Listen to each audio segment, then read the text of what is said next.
మన తెలంగాణ తల్లి మాసన్పల్లి ఐలవ్వ గారికి మరొక్కసారి ఈ సందర్భంగా సంతాపం ప్రకటిస్తూ వారి మరణం పట్ల ఇంతటి విషాదం లోపల కూడా ఒక మంచి విషయం ఏమిటంటే ఇంతమందిని ఒక సాలిడారిటీగా ఒక మద్దతుగా ప్రతి ఒక్కరూ ప్రశ్నించే గొంతుకలు పేలే గొంతుకలే అన్నీ కూడా తెలంగాణ కోసం నిరంతరం పనిచేసేటటువంటి గొంతుకలే సిద్ధాంతం కోసం పనిచేసేటటువంటి గొంతుకలే అందరూ కూడా ఒక్క చోట చేరి ఇంత మద్దతు అనేది తెలియజేసి ఒకరికొకరం మనం ఏ వాడి ముగిస్తా ఎక్కువ టైం తీసుకోను. చాలా మంది మధ్యన విమర్శలకు గురవుతా ఉన్నారు, ట్రోలింగ్స్కి గురవుతా ఉన్నారు. అనేక మంది ఇక్కడ ఉన్నటువంటి ప్రతి ఒక్క ప్రశ్నించే గొంతు కూడా విమర్శలకు గురైనటువంటి గొంతే. అది ఎవరో కాదు, స్వజాతి చేతుల్నే. స్వజాతి అంటే మన తెలంగాణ జాతి, మన ఉద్యమ స్ఫూర్తి కలిగినటువంటి మన గడ్డ మీద నుంచి అనేక మంది మనల్ని ట్రోలింగ్కి గురి చేస్తూ ఉన్నటువంటి సందర్భాన్ని మనం చూస్తూ ఉన్నాం. చూసినప్పుడు ఎందుకు మాట్లాడుతున్నావు శ్రీకాంత్, నువ్వు ఇట్లా ఎందుకు ఈ విధంగా ప్రశ్నిస్తున్నావు, ఎందుకు ఈ రకంగా సూర్య నువ్వు మాట్లాడుతున్నావు, ఎందుకు సుక్కరాం నరసన పాట మాట్లాడుతున్నాడు, ఇట్లా అనేక మంది ఎందుకు ప్రశ్నిస్తున్నారు, మిమ్మల్ని అందరు తిడుతున్నారు కదా అని చెప్పి చాలా మంది అంటారు. నిజమే. ఒక్క సందర్భం చెప్తా, నేను స్వయంగా నా జీవితంలో ఎదుర్కొన్నది. ఈ రోజుకు మారనటువంటి ఒక సందర్భం చెప్తా. ఈరోజు ఐలవ్వ చనిపోయింది, మనం అందరం కూడా ఇక్కడ వచ్చినాం, అందరం కూడా ఇక్కడ మాట్లాడుతున్నాం, పాటలు పాడుతున్నాం. సరిగ్గా 10 సంవత్సరాల కిందట నాకు లోక జ్ఞానం లేదప్పటికీ, బయట ప్రపంచం గురించి తెలియదు, తల్లి చాటు బిడ్డ లెక్క పెరుగుతున్నా నేను. ఒక మంచి కుటుంబంలో తాను చదువుకున్నటువంటి డిగ్రీని చేతుల పట్టుకొని బతకడం అంటే మా కోసం మాత్రమే బతకడం అనేటటువంటి ఆలోచనతోటి ఒక్క పూట టీచర్గా ప్రైవేట్ స్కూల్ లోపల, ఒక పూట అంగన్వాడీ టీచర్గా చేసుకుంటూ, అప్పులు కట్టుకుంటూ, చిట్టీలు కట్టుకుంటూ, ఒక చిన్న గూడు, ఒక 2 గదుల ఇల్లును కట్టుకొని అనేక కష్టాలు అనుభవించా. గవర్నమెంట్కి సంబంధించినటువంటి అనేక పనులకు వాడుతుంది, కాకపోతే వాళ్ళకు పనికి తగినటువంటి వేతనం రాదు. ఆ కష్టాలతోటి హైదరాబాద్కి వచ్చి నిరసన వ్యక్తం చేద్దామంటే నరహంతకుడైనటువంటి చంద్రబాబు నాయుడు గుర్రాలతోటి దొక్కిచ్చిండు మా అమ్మను. అక్కడ గాయపడ్డది మా అమ్మ. అక్కడి నుంచి మళ్ళా తెలంగాణ వచ్చిన తర్వాత ఇంకేమన్నా బతుకులు మెరుగైతే కావచ్చు, ఇంతగానం కష్టపడుతున్నాం, దగ్గుతే మీటింగ్ అంటున్నారు, తుమ్మితే మీటింగ్ అంటున్నారు, ఐసిడిఎస్కు సంబంధించినటువంటి ప్రతి ఒక్కటి కూడా మేమే చూసుకోవాలి, ఎట్లా మమ్మల్ని ఇంతగానం చంపుతున్నారు, రాసి రంపాన పెడుతున్నారు, వెట్టి చాకరీ చేపిస్తున్నారు అని చెప్పి మళ్ళా కేసీఆర్ని అడగడానికి మళ్ళా హైదరాబాద్ పోతే మళ్ళా లాఠీ దెబ్బలు తిని మళ్ళా 2 గంటలు పోలీస్ స్టేషన్లో కూర్చొని వచ్చింది మా అమ్మ. అక్కడ గాయపడి ఆ క్రమంలో అన్ని సంవత్సరాల జీవితంలో కేవలం మా కోసం మాత్రమే బతుకుతూ, నేను నా తమ్ముడున్నాడు, మా కోసం మాత్రమే బ్రతుకుతూ తిండి మర్చిపోయింది. ఒక అంతుపట్టని రోగం వచ్చింది.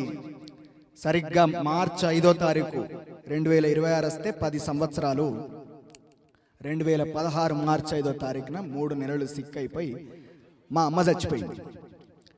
చనిపోయిన తర్వాత మేము అన్ని హాస్పిటల్ తిప్పినాం, కిమ్స్, నిమ్స్, గ్లోబల్ హాస్పిటల్, ఇక్కడ గాంధీ హాస్పిటల్, ఇంకేదో వరంగల్, హన్మకొండ పొంటి, కరీంనగర్ పొంటి అన్ని హాస్పిటల్ తిప్పినాం. ఎక్కడ తిప్పినప్పటికీ కూడా పైసలు పెడితేనే వైద్యం అన్నారు. గవర్నమెంట్ హాస్పిటల్కి పోతే వైద్యం చేయడానికి సదుపాయం లేదు, డాక్టర్లు లేరని చెప్పారు. అక్కడి నుంచి మొదలు పెడితే అప్పుడంటే మరి తెలంగాణ వచ్చి 2 సంవత్సరాలు అయిపోయింది. 2 సంవత్సరాలు దాటి ఈరోజు అయిపోయింది. 10 సంవత్సరాలు అయితే అంది తెలంగాణ 11వ వసంతంలో ఒకటికి మనం అడుగు పెడతా ఉన్నాం. ఈనాటికి కూడా ఆ పరిస్థితి మారలే. దానికి ప్రత్యక్ష నిదర్శనం ఐలవ్వ శ్రీకాంత్ అన్న. ఈనాటికి ఆ పరిస్థితి మారలేదు అనడానికి ఆయన ఎంత ఇబ్బంది పడ్డాడో కళ్ళతోటి చూసినాం మేము. అంత దుర్మార్గమైనటువంటి బాధలు మేము అనుభవించినాం. ఇప్పుడు మా గొంతు గొడ్డలు కాకుంటే ఏమవుతాయి, మా మాటలు తూటాలు కాకుంటే ఏమైతాయి, మా పాటలు పటాకులై పేలకుంటే ఎట్లుంటాయని చెప్పి మేము జీవితం అంతా. ఇంత దుర్మార్గమైనటువంటి పరిస్థితికి కారణం ఎవరైనరు? నాకు 5 ఏళ్ళు నోట్లకు బువ్వ పోవడానికి మా అమ్మే కదా కారణం. మరి ఆ అమ్మని మీరు ఇంకోల్పోవడానికి కారణం ఏంటి? ఈ ప్రభుత్వం యొక్క నిర్లక్ష్యపు వ్యవస్థ కదా. ఆ వ్యవస్థను కదా మేము ప్రశ్నిస్తున్నది. ఆ వ్యవస్థ వల్ల కదా ఈరోజు ఐలవ్వ చచ్చిపోయింది, ఆనాడు మా చంద్రవ్వ చచ్చిపోయింది. ఇది కదా మా బాధ. మేము ఎందుకు మాట్లాడకుండా ఉంటాం? ఖచ్చితంగా మాట్లాడతాం కదా. ఇది ఈ రకంగా మా యొక్క పరిస్థితుల నేపథ్యం నుంచి ఈ రకంగా మేము మీదికి వచ్చి ఇలా మాట్లాడుతున్నాం తప్పించి గరుజు బట్టి రాజకీయాలు చేయడానికి మేము మాట్లాడతలేం. మేము దెబ్బతిన్నాం, మేము గాయపడ్డాం. అందుకోసమే మేము మాట్లాడుతున్నాం. ఈ నేల కూడా అసొంటిదే, ఈ నేల కూడా మాట్లాడిస్తుంది. ఎందుకు మాట్లాడుతున్నారు, బాగా మాట్లాడుతున్నారు అని చెప్పానంటే, అరే వేలాది మంది బిడ్డలు మా కోసం చచ్చిపోయారు, మా జనరేషన్ కోసం చచ్చిపోయారు, వాళ్ళ ప్రాణాన్ని త్యాగం చేసిర్రు, ఎంతో మంది తమ సమయాన్ని జీవితాన్ని త్యాగం చేసిర్రు. మేము మాట్లాడద్దంటే ఎట్లా? బరాబర్ మాట్లాడతాం కదా. ఎందుకు మాట్లాడతాం? ఎందుకు శ్రీకాంత్ అన్న మాట్లాడి, ఎందుకు ఇంతమంది ఈరోజు అందరం కలిసి ఇక్కడ కూర్చున్నాం?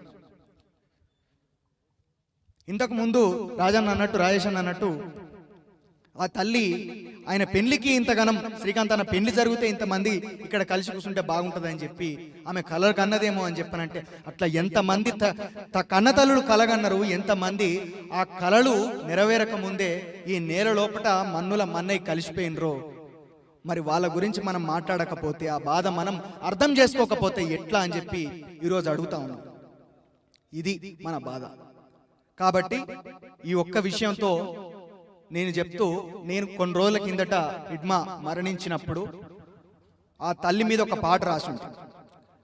ఆ పాట చాలా వైరల్ అయిపోయింది. కాకపోతే ఈరోజు ఇంతమందిని చూసిన తర్వాత, శ్రీకాంత్ అన్నను చూసిన తర్వాత, ఇంత గొప్ప సంఘీభావాన్ని చూసిన తర్వాత ఆ పాట ఇక్కడ ఆప్ట్ అయిపోతుంది అని చెప్పి నేను అనుకుంటున్నా.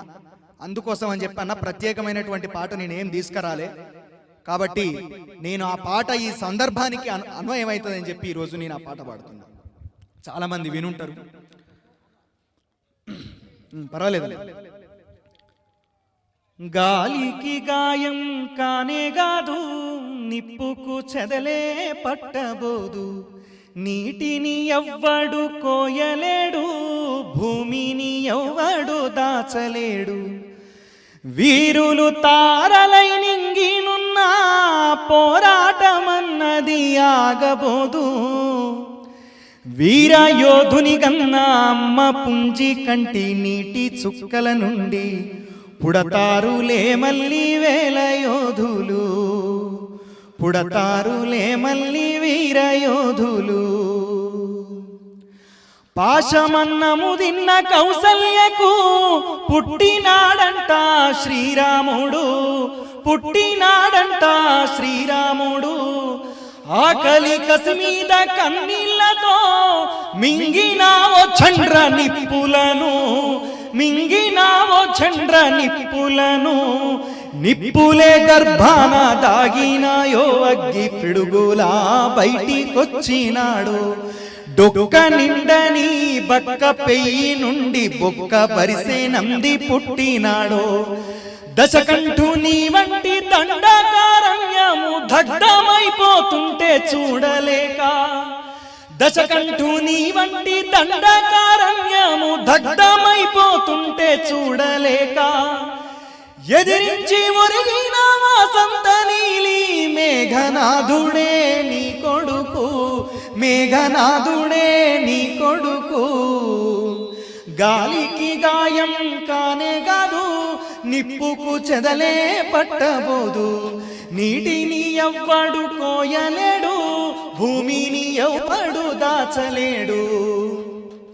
కోడలు కొడుకు ఇంటికొస్తే దిష్టి హారతి ఇస్తాననుకుంటివో, దిష్టి బొమ్మలోనే బిడ్డలొస్తే చితిమంటల హారతి ఇస్తివో, కడసారి కొడుకును చూసుకుంటా కన్నీళ్లతో ఒళ్ళు నిమిరినావు, అమ్మానలేని కన్న బిడ్డను చూసి కుల్లి కుల్లి కుమిలిపోయినావు.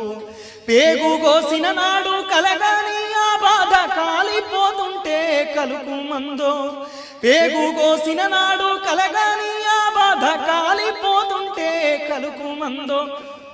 ఆ బాధ నుండి పెట్టు బంధుకు శబ్దాల కంటాల నీ కొడుకు ఉన్నాడమ్మా, దండకారణ్యమును చూస్తున్నాడమ్మా. గాలికి గాయం కానే కాదు, నిప్పుకు చెదలే పట్టబోదు, నీటిని ఎవ్వడు కోయలేడు, భూమిని ఎవ్వడు దాచలేడు, వీరులు తారలై నింగినున్న పోరాటమన్నది ఆగబోదు. ఆ వీరయోధుని గన్నా, ఆ వీరయోధుని గన్నా తల్లి ఐలవ్వ కంటి నీటి చుక్కల నుండి పుడతారులే మళ్ళీ వేల యోధులు, పుడతారులే మళ్ళీ వీరయోధులు. ఆ విధంగా ఖచ్చితంగా ఎట్టి పరిస్థితుల్లో ఏనాడు కూడా పోరాటానికి మరణం అనేది ఉండదు. వీరులు వస్తారు, వెళతారు. పాత నీరు వస్తుంది, కొత్త నీరు, పాత నీరు వస్తుంది, పాత నీరు వెళుతుంది, కొత్త నీరు వస్తుంది అన్న విధంగా ఖచ్చితంగా ఆ యొక్క పోరాటం అనేది కొనసాగుతూనే ఉంటది. ఈ క్షణం ఈ వేదిక మీద నుంచి ఒకే ఒక్క విషయం చెప్పదలుచుకున్నా, చివరగా ఖచ్చితంగా ప్రశ్నిస్తాం, ఖచ్చితంగా మాట్లాడతాం, ఖచ్చితంగా బాకుల్లాంటి పాటలను పాడతాం, రాస్తాం. ఈ తెలంగాణ మొన్నటిదాకా అన్నారు బిడ్డ జయసూర్య శ్రీకాంత్ గట్టిగా మాట్లాడుతున్నారు బిడ్డ, రాజ్యం చెరబట్టగల అని చెప్పనని కొంతమంది అక్కడ పోలీసులే అన్నారు మాతోటి. ఈ రాజ్యమే చెరబడితే ఈ తెలంగాణ గడ్డ మీద పుట్టినటువంటి ప్రతి ఒక్కొక్క కవి ఒక్కొక్క చెరబండ రాజు అవుతాడు, ఒక్కొక్క గాయకుడు ఒక్కొక్క గద్దరై ఖచ్చితంగా ఈ ప్రభుత్వాలను పాలకులను ప్రశ్నిస్తారు అని చెప్పి ఖచ్చితంగా తెలియజేసుకుంటూ ముగిస్తా ఉన్నా. Thank you.